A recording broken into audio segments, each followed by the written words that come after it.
こんにちはとことです。今回は作曲初心者何から始める作曲家が一生使える BPM 上達へのロードマップを作ってみたということで、クオリティ高い曲作りたいけど何したらいいかわかんないと頭を抱える皆様に、作曲はどんなことを学んでいけばよいのか、またどんな順番で学べばよいのか、皆様の地図となるべくとことがロードマップを作成いたしました。今回お伝えする内容に沿って学習を進めていけば、作曲の上達は間違いなし。情報量の多い現代に一筋の光を。きっとこれからの作曲人生において何度もこのロードマップに立ち返る瞬間があるでしょう。いや、何度も見て記憶してしまうかもしれません。それくらい役立つものだと思います。一生お付き合いできるかもしれないこのロードマップ、ぜひ楽しみながらお聴きください。今回は4枚のスライドで内容をまとめました。うち1枚は全体像、残り3枚は各要素を細かく解説しています。まず全体像から、学習を左から右にだんだん進めていくイメージ。まずは作曲自体を学び、次にアレンジ、そしてエンジニアリングという順番です。ポイントは2つ。作曲やアレンジも最後までずっと続いていること、そしてそれぞれの項目がうまくいかない時、一つ前のステップに戻ることです。1つ目、作曲やアレンジも最後までずっと続いていることですが、アレンジの勉強を進めていくと作曲自体も考え方が変わってきますし、エンジニアリングから逆算したアレンジ力が身についてくる場面も将来的に必ず出てくるからです。学習を進めるにつれ相互作用が起きてくるので、その瞬間を楽しみに進んでみましょう。ポイント2つ目、それぞれの項目がうまくいかない時、一つ前のステップに戻ることも大切です。エンジニアリングの土台にはアレンジがあり、アレンジの土台には作曲があります。ミックスがうまくいかない原因はミックスではなくアレンジに問題があることが多いです。というかほとんどそうです。はい、そこプラグインの動画見る前にアレンジ見直せですので、最初の作曲力をおざなりにしたまま次の段階を進めすぎるのはあまり賢いとは言えない選択肢です。もちろん多少進めるのは OK です。少し話はずれますが、少々荒いアレンジやミックスでも曲全体が良ければ一般リスナーからある程度いい評価を得られるのも事実。周りから褒められ自己肯定感を上げつつ、サウンドメイクも上達させていくのが精神的にもいい気がします。アレンジもミックスもガチガチに勉強してから初めて出した曲が酷評だったら絶対作曲やめるでしょ。ですので自分が思っているよりも一つ前のステップを大切にすることも忘れないようにしていきましょう。ではそれぞれ細かい内容を見ていきます。まずは作曲、音楽の3大要素がポイントです。大前提として義務教育レベルの基礎知識を忘れてしまっている方はそこから学習スタート。ドレミファソラシド、どこが半音階だったか覚えていますか？都庁長はシャープいくつ？意外と放置して先に進んでいる方もいるのではないでしょうか。後々だいぶ苦労しますので、今すぐこの動画を閉じて復習してください。大前提の知識は問題ない状態になったらリズム、メロディー、コードの学習に進みます。優先順位としてはリズム、メロディー、どちらか好きな方、好きなジャンルによるかもです。そしてコードへと進めていきます。まずリズムでは基本のビートについて覚えていきます。4ビートや8ビートなどですね。複雑なものはまだやらなくて OK です。合わせて基本のドラムについても学んでいきましょう。ジャンルによって楽器は異なりますが、キック、スネア、ハイハットの3点セットは覚えておけばどのジャンルにも応用が効きます。それぞれの役割をまずは覚えておきましょう。3点セットで簡単なビートを作れるようになったら次にフィル。ずっと単調なビートだと飽きてしまうのでリズムにアクセントをつける練習をしていきます。また休符、ブレイクもアクセントの一種として使えるようになっていくと、後々アレンジの時に身につけてよかったと未来の自分が感謝することでしょう。リズムはアレンジ編でもう一度出てくるので、まずは基礎の基礎をしっかり押さえておくことがとても大切です。続いてメロディー。メロディーは絶対にやるべきことが一つ、歌メロの耳コピです。超重要です。このロードマップから一つだけしか伝えることを選べないのなら間違いなくこれを伝えます。具体的には好きな曲、やりたい音楽や憧れのアーティストの歌メロディーを鍵盤などでコピーする習慣をつけましょう。最初はうまく音が取れないかもしれませんが、最初の1曲を超えればコツがつかめてくるかと思いますので、時間をかけて頑張って乗り越えます。辛いのは最初だけだ。何曲かコピーしていくと前提条験で学んだ義務教育レベルの知識が体感として身につき、いわゆるスケールやキーへの理解が感覚的に染み込んでくることでしょう。この感覚的というワードが重要。歌メロの耳コピを激推しする理由です。というのもメロディーは理論だけでは絶対に上達しません。でも持って生まれたセンスではなく後天的に磨くことができます。どんな曲をどれだけコピーしたかであなたのメロディーセンスは決まります。憧れの楽曲たちを全て我が物にするつもりでどんどんトライしていきましょう。耳コピをしていく中でグッとくるふわりや音使いが分かってきたら、続いて行うのがメロディー作曲。メロディーだけで A、B、サビの構成の楽曲を1曲作ってみましょう。ここでいい曲と思えるメロディーが作れるかどうかがあなたの作曲力です。詳しくお伝えすると、いいメロが作れている状態であれば実際にはなっていないですが、いいリズムやいいコード進行が潜在的に存在しています。耳コピでプロの完成楽曲をコピーしているので、いいリズムやいいコード、いいアレンジをまとったメロディーを体の中に取り込んでいるからです。あとはそのリズムやコードを再現してあげるだけで OK です。楽勝だね。そこができないから困ってんだよとこと。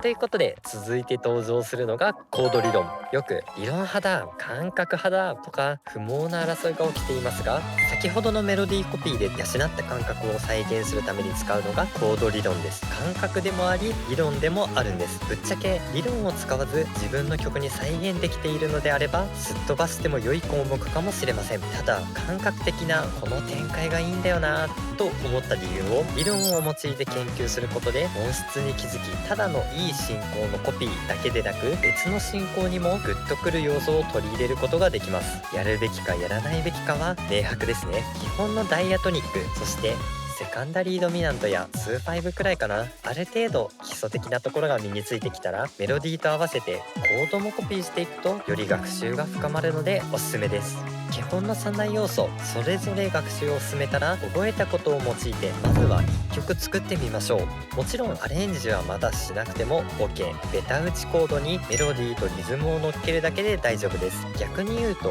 この時点でいい曲と思えるかどうかという視点も大切。ここで微妙だけど後でなんとかなるかと思わないようにしましょう。その間は日本バレ状態の時の雷ぐらい外れます。もちろんコード理論を全て学びきってから1曲ではなくて OK。 作れる人は学びながら作るをどんどん繰り返していきましょう。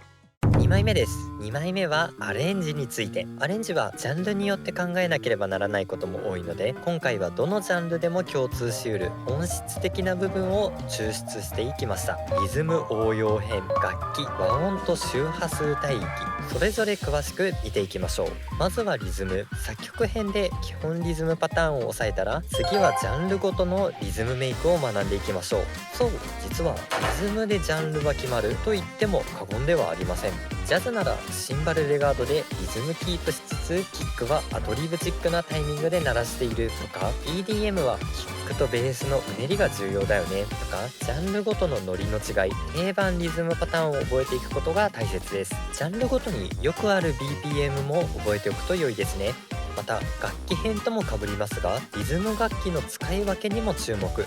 楽器自体の音の特徴、そして音が生み出すノリ、グルーヴ感の違いにも注目していくと、一歩進んだリズム作りができるようになりますよ。続いて楽器編。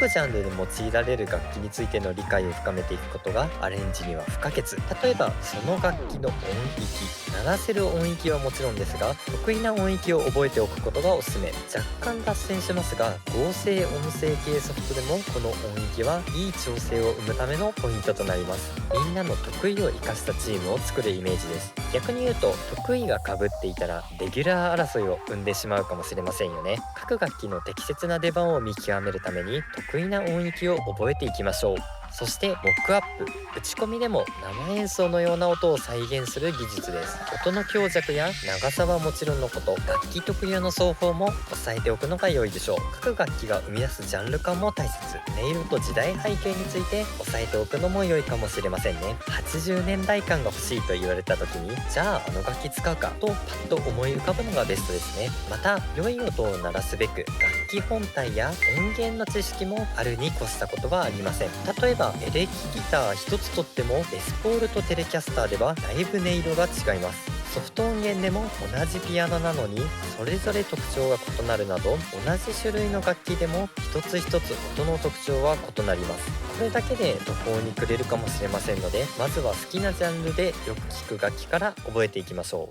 う。5音周波数帯域アレンジ編。最後は周波数帯域への理解力、いや支配力と言うべきかな。例えばギターにはなんとかヘルツの部分を埋めてもらおうとか、高音域足りないからシーケンス混ぜてみようかなどなど、楽曲全体の周波数バランスを把握した上でアレンジを進めていく力が大切です。周波数と聞いて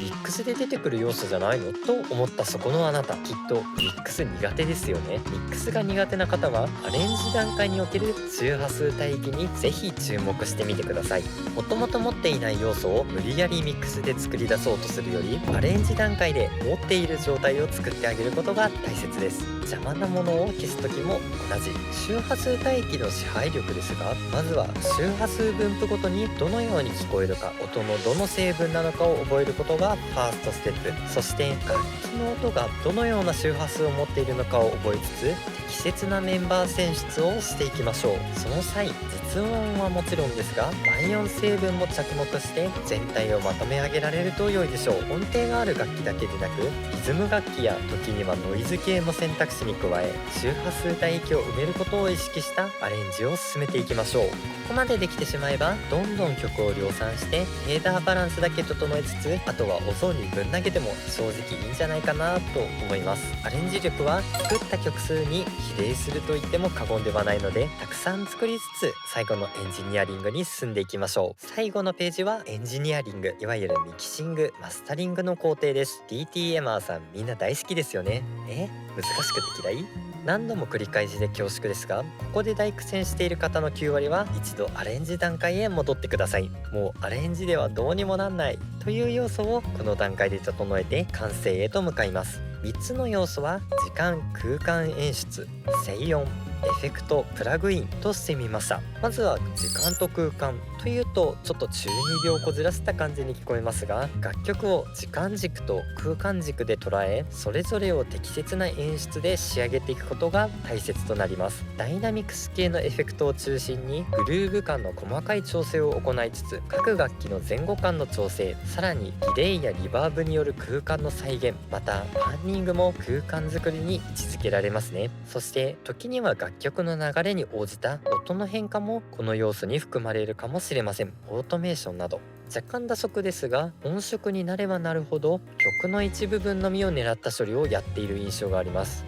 職人技ですよ、職人技。続いて静音と名付けましたが、音を整えていく作業ですね。音量バランスはもちろん、音色では調整しきれなかった倍音成分の周波数バランス、生演奏や歌唱で気をつけるピッチ、そして音圧など音一つ一つのブラッシュアップ、そして全体のバランスを整えていきます。ここでのポイントは、何が足りないのかを判断する力を身につけること。適切な処理操作を行うためには、その音に何々が足りないから、何々が余計だからという理由が必要。ここの理由なしに闇雲に進めていいミックスになる確率は極めて低いでしょう。バトルタワー48戦目でひたすら影分身積んできたレジャーイースを倒せる確率くらい低いです。もうあいつ最悪マジで。先ほども言いましたが、もともとエンジニアリングは専門職の領域なので難易度超高めだと思います。できれば本職の方と話をしながら音の聞き方を学んで意識しながら癖づけていくのが良いのかなと思っています。こんなに音の聞こえ方って違うんだと絶対驚きます。そして考え方を知ることで自分の音の聞き方も変わるので、エンジニアさんを探して仲良くなっていろいろ聞いてみてください。最後にみんな大好きプラグイン、左2つを達成するためにやはりプラグインは不可欠。敵を倒す方法を知っていても肝心の武器がないとダメですもんね。基本的な理解は大前提として、プラグインや実機への理解が深いほど足りない何かを埋めてくれる選択肢が出てくることでしょう。例えば同じイコライザーでも機材によって音質の変わり方はそれぞれ。同じ設定のつもりで調整していたのに、なんだか耳の痛い音になってしまったという経験をしたことがある方も多いでしょう。またプラグインクエスト後半では全然違いがわからないんだけどと思うような効果のエフェクトに出会うことがあるでしょう。アナログ感不可形とか結構難しいよね。これだけ微細な違いなんだから別に使わなくてもいいでしょと思いきや、あと一歩進みたいんだという時の助けになってくれるやつらばかりなので、微細な違いを聞き取る力を上げていくのが大切だと思います。あと聞き取るための機材も必要かもですね。そしてやっぱり実験回数がものを言うでしょう。何度も使用しながらよし悪しを学んでいく、終わりがないです。沼です。当然流行や最新技術も移り変わる部分で、同じ機材でミックスしていたら古い音認定される可能性も。情報を仕入れつつ力を伸ばしていきましょう。全体図に戻ってまとめです。今は一気にてっぺんまで駆け上がるような解説でしたが、実際にはこの1から3の流れを何度も繰り返しながら少しずつレベルアップしていく方が多いかと思います。もちろん1から2、1から2と途中で立ち戻っても OK。 何度も繰り返していくと、アレンジでフックある感じにしたいから作曲の段階でメロディー工夫した方がいいな、この帯域は後々リバーブが埋めてくれるから追加楽器は余計になるかもなと、前後の工程も予想しながら制作を進められるようになるでしょう。今回は初心者向けと銘打っていますが、きっとプロになってもこのサイクルは変わらないでしょう。一生付き合えるレベルの上達ロードマップいかがでしたでしょうか。ためになるとこと思ったらぜひ高評価お願いします。またより詳しく取り上げてほしい項目がありましたらぜひコメントでリクエストしてください。これからも作曲に関する動画をお届けするのでチャンネル登録もよろしくお願いします。それでは次回の動画でまたお会いしましょう。とことでした。